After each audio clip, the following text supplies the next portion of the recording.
What are you afraid of?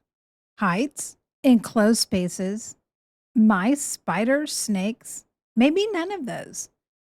What about the fear of being wrong or left out or misunderstood? The most powerful fears are sometimes the most subtle ones. And how do we recognize and defeat these? Well, stay tuned. We're going to talk about that today. If your desire is to become spiritually stronger, emotionally healthier, and relationally smarter, you're at the right place. Speaker and writer Stephanie Smith inspires and equips you to achieve these three key aims. If you're a parent, you'll also learn how to raise empowered kids, ready for adulthood. Let's get started. Welcome back. I'm delighted you're here. We are picking up today with the 6th chapter in the Old Testament book of Nehemiah. And if you're new around here and you're thinking, wait a minute, this podcast is about the Bible, isn't that book a little obsolete? Well, my mission is to equip individuals to be spiritually strong, emotionally healthy, and relationally smart. And there is no place quite like the Bible that gives us the insights and how to be able to do that and why to be able to do that.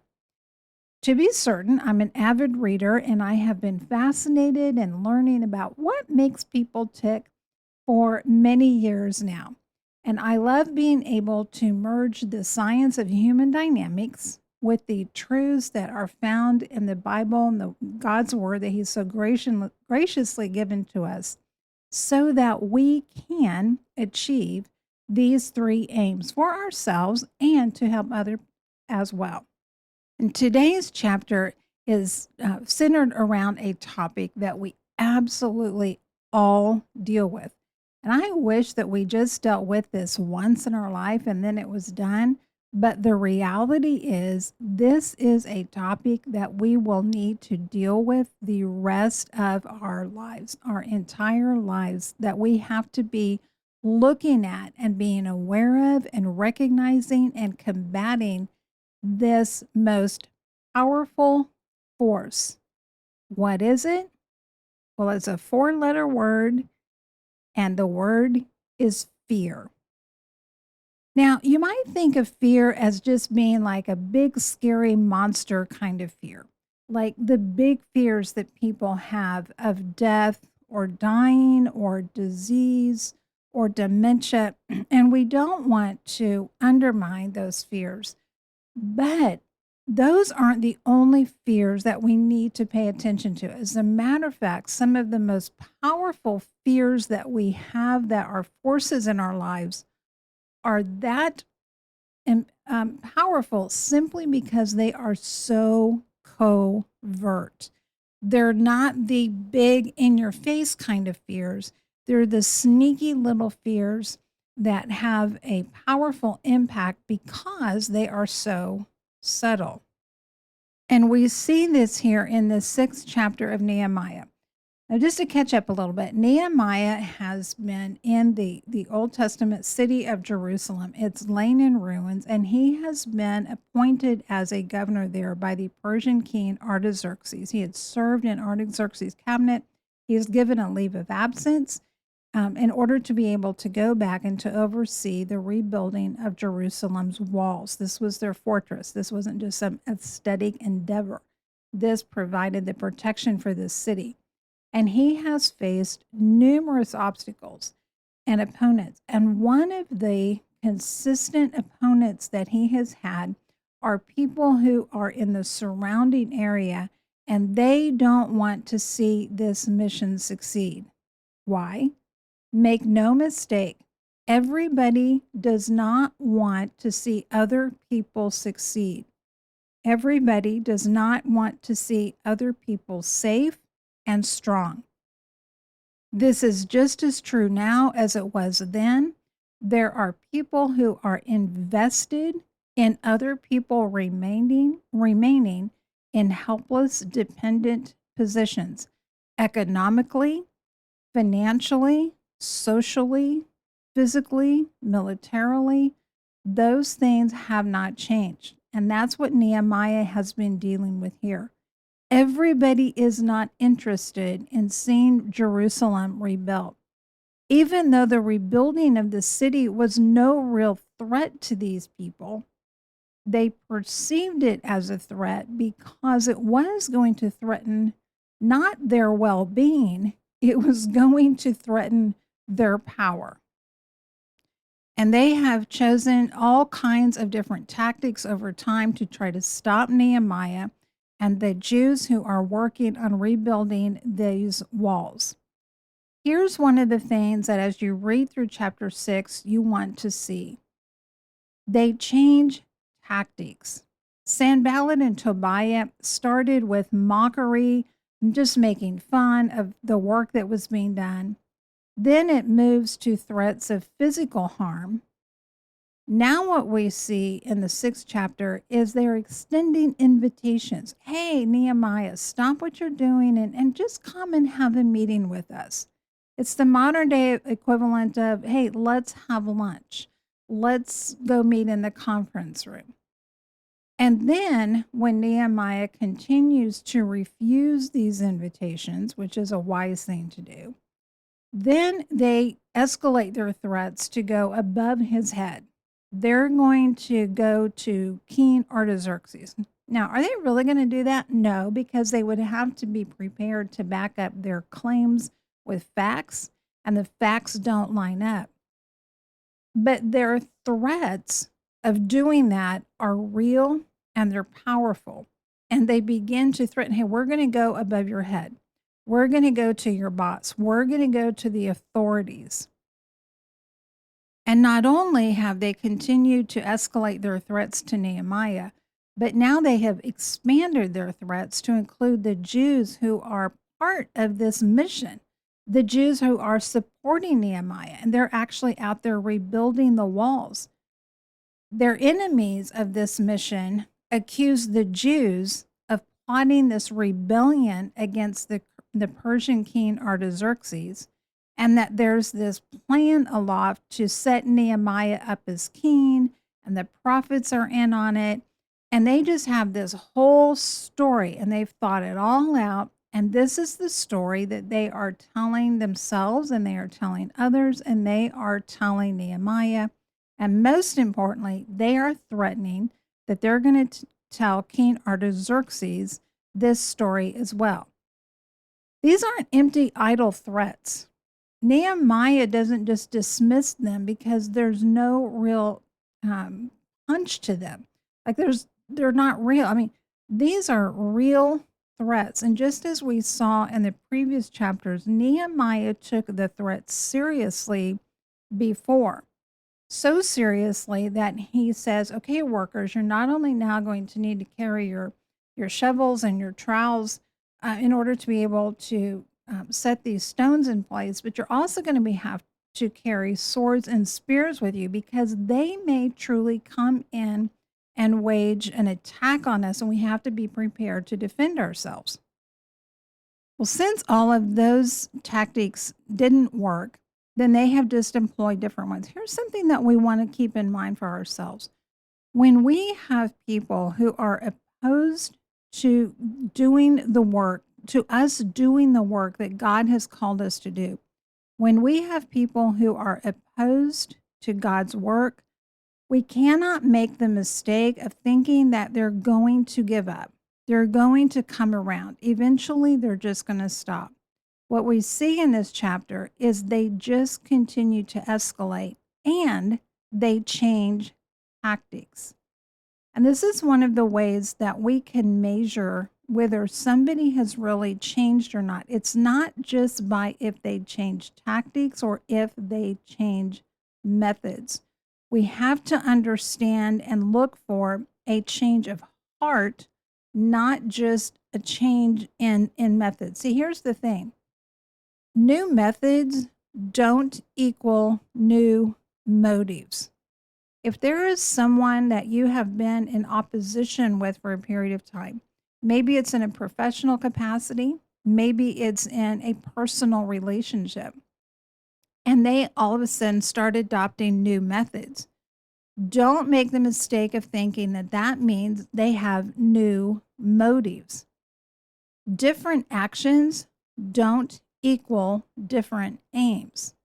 It may be the same aim, the same motive, the same objective, the same goal. It's just that they figured out that their current and previous tactics and methods haven't worked. So now they're going to try some new ones. And that's exactly what happens here. But Nehemiah recognizes their hearts haven't changed, their end goals haven't changed at all. And so he doesn't confuse a change in method with a change in motive. So Nehemiah's opponents repeatedly petition him and invite him to say, hey, come out, let's meet with us. And then they send him a letter and where they say, hey, we've heard the story and we know what's going on. Your guys are going to rebel over there and you're going to set yourself up as king. And when Nehemiah does not get pulled into this conflict with them, then they try an entirely different method. And this one is far more covert. They hire someone to trap Nehemiah. And they don't just hire anyone, they hire someone who is handicapped. Now, we don't know exactly how this man was handicapped, but we do know that he was limited mobility and that he could only stay in this certain area. And he pretends to be Nehemiah's friend. And he says to Nehemiah, hey, I'm aware that there's this plot out there to take you out, and I'm your friend, and I'm going to tell you how you can escape from this plot. What you need to do is you need to go and you need to hide in the temple. Now, to understand the significance of this, you have to know that only certain priests were allowed inside the temple. This wasn't like a modern day church building that anybody could walk into. This was a part of the Old Testament temple. And even though it had been destroyed, the parts of it that were still there and still designated still represented God's presence. And you could risk your life because God could strike you down if you were not one of the priests who were allowed to go into the different parts of the temple. Well, Nehemiah knows this, and he says, I'm not going. I'm not going to go and do that. And it seems, I don't want to say this as absolute fact, it just seems that the way that these verses are written, that it's after he says, I'm not doing that. I'm not running off and hiding in a place where I'm not even supposed to be. And secondly, I'm not running off and hiding anyway. That's not who I am. That's not what a leader does when he is confronted with a fearful situation or a threat.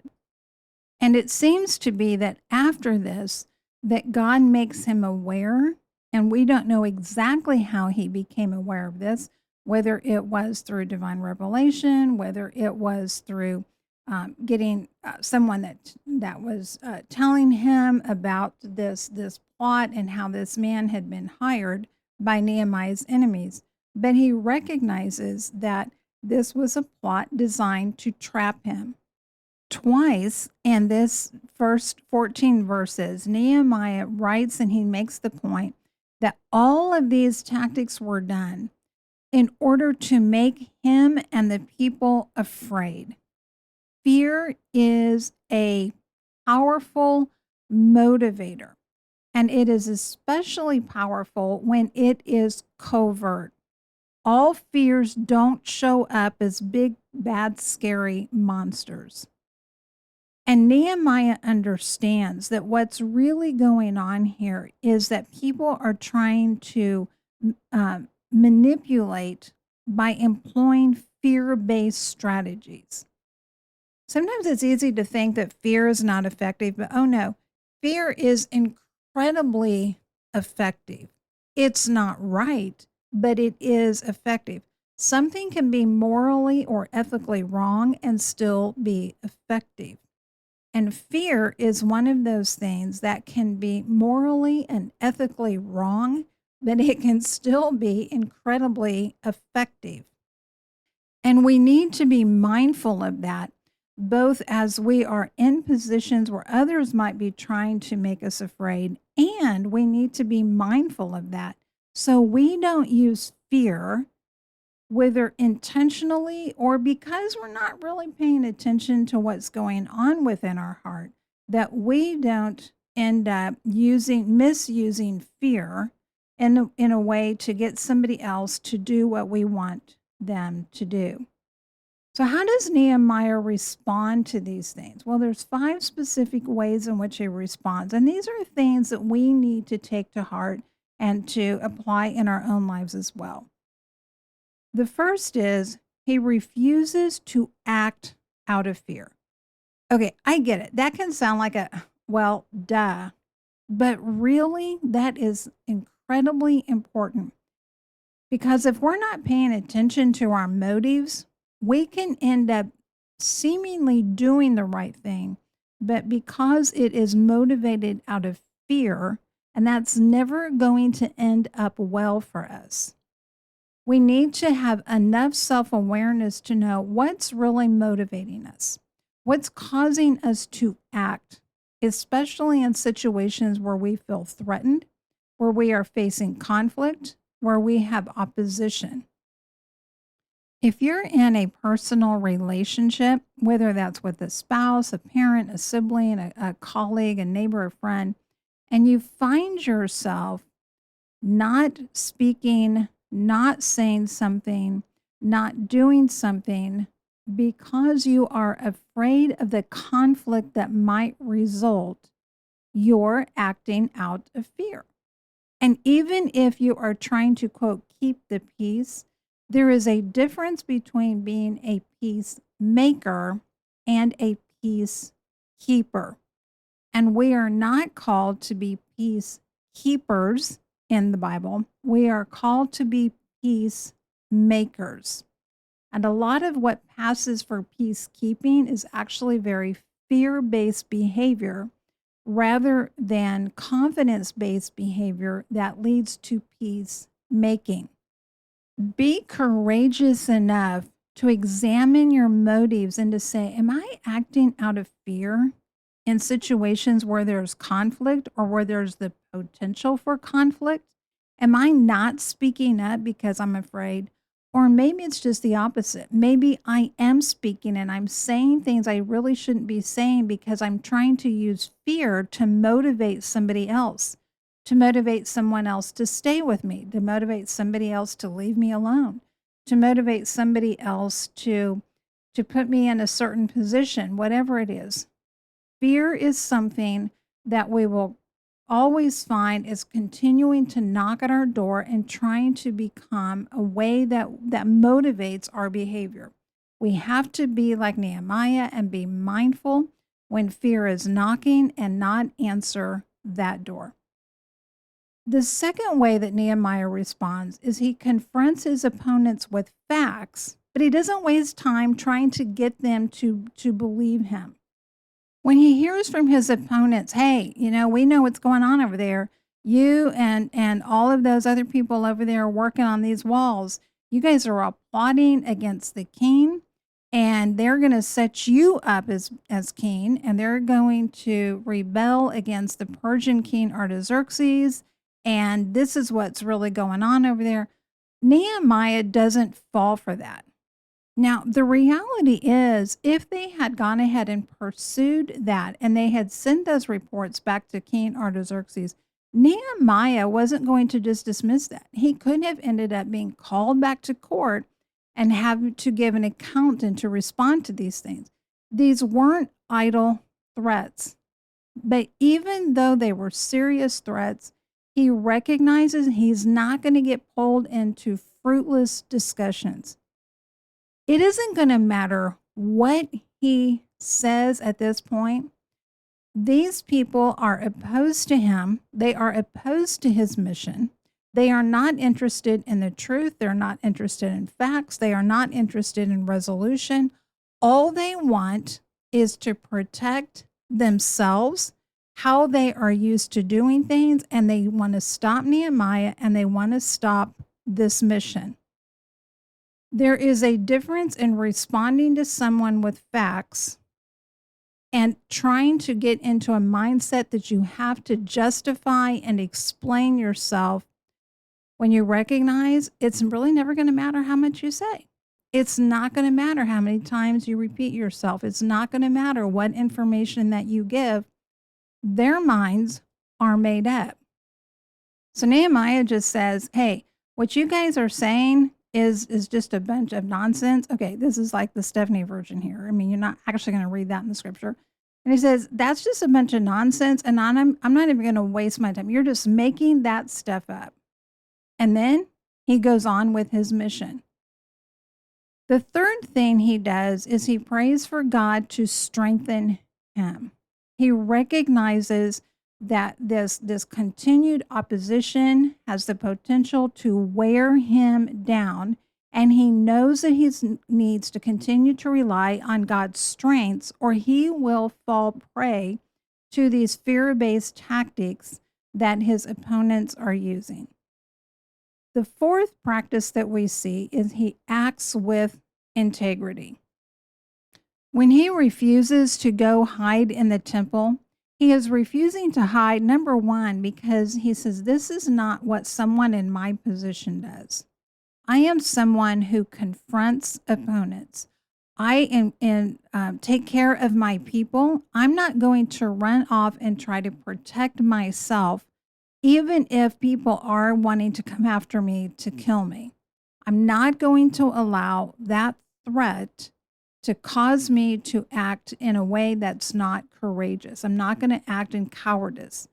And also, I'm not going to go into a place, which for him was the temple, where I don't belong.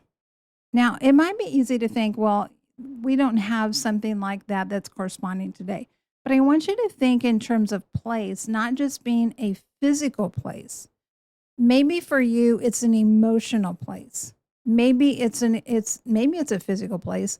Maybe it is a mental place. We want to be careful that we don't allow fear to drive us into places where we are not acting with courage and with integrity. And the fifth practice that we see is that he prays to God to deal with those who have been opposing him. And he's not praying for God to bless them here. When he's praying and saying, God, I want you to remember what these people are doing and what they've done, it's not, hey, I want you to remember, God, so you'll pour out your blessings upon them. It's no, God, I want you to hold them to account for the wrong that they have done. That is not a selfish prayer. That is a prayer that comes from the justice that our hearts cry out for, because we have been designed to be people of justice. And that's not being judgmental. That's aligning ourselves with the justice of who God is. And praying for people who have been in opposition, who have been attempting to motivate you through fear, to cause you to go to places that you shouldn't go, whether that's physical, mental, or emotional. It's absolutely okay to pray for God to deal with those individuals. That's just what we've seen Nehemiah do, and it's absolutely appropriate for us to do as well. Fear is something that we need to call out for when it shows up for it, what it is. We don't want to gloss over it. We don't want to ignore it. We don't want to be afraid to call it for what it is, whether it's coming from somebody else or it's coming from ourselves. And it is to say, that person, or even me, we are trying to use fear to stop the work of God. And again, we want to be mindful, because we want to be courageous people and we want to be people of growth, that we look at this not just in terms of other people and how they can misuse fear, but how we might be tempted to misuse fear in our relationships with other people as well.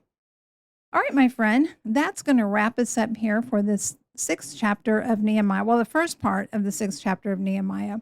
If you're not already reading through the book of Nehemiah with me, I encourage you to do that. You can read that. You can download a Bible app. There's all kinds of those available.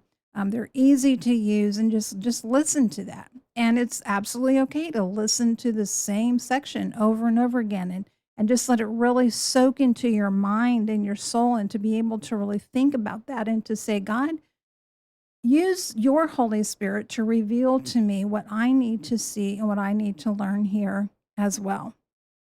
And hey, if you haven't already, make sure to go to the website stephaniepresents.com and sign up for my weekly newsletter, High Impact. Hey, I know none of us need any more junk in our email inbox, right? I mean, I'm right there with you. I get that. But this isn't just a fluffy newsletter full of junk. This is a weekly newsletter that's going to give you some encouragement and insights and resources that can really help you to be spiritually strong, emotionally healthy, and relationally smart. And remember this, my friend, you have an impact that is immeasurable, eternal, and irreplaceable. I'll see you at the next episode. Have a great day. Thank you for listening. Visit the website stephaniepresents.com and sign up for High Impact to join the mission of building spiritually strong, emotionally healthy, and relationally smart women and families. You can also book Stephanie to speak at your event and check out additional resources. Together, we can invite and equip generations to engage fully in God's grand story.